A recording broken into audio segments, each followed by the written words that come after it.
Uşaqlar, bugünkü dərsimizin izahı olacaq Hindistan mövzusu. 18-ci əsrdə ingilislər Hindistanı işğal etməyə başlamışdılar və Hindistanda mövcud olan feodal pərakəndəliyi, bundan başqa Böyük Moğol dövlətinin zəif olması Hindistanın işğalını sürətləndirdi.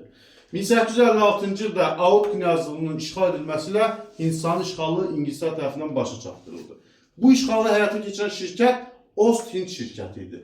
Ost-Hind şirkətinin rəhbəri həm də Hindistan general qubernatoridir. Yəni Hindistanı həmən şəxs idarə edirdi.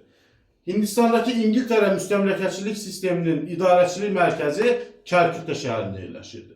Əvvəllər deməli Hindistanla yalnız Ost-Hind şirkəti ticarət edə bilərdisə, 1813-33-cü il xartiyalarında ya fərmanlarında Ost-Hind şirkətinin Hindistan və Çində insan hüququ ləğv edildi.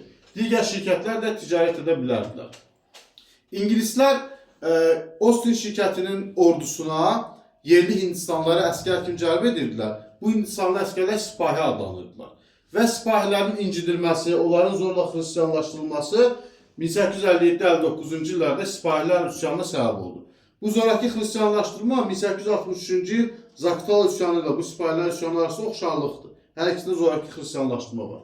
Üsyanın gedişindən 1858-ci ildə ingilislər Böyük Moğol dövlətinə son qoydular. 1859-cu ildə isə Ost-Hind şirkətinin varlığına son qoydular. Gördülər ki, Hindistanın idarəsini dəyişmək lazımdır.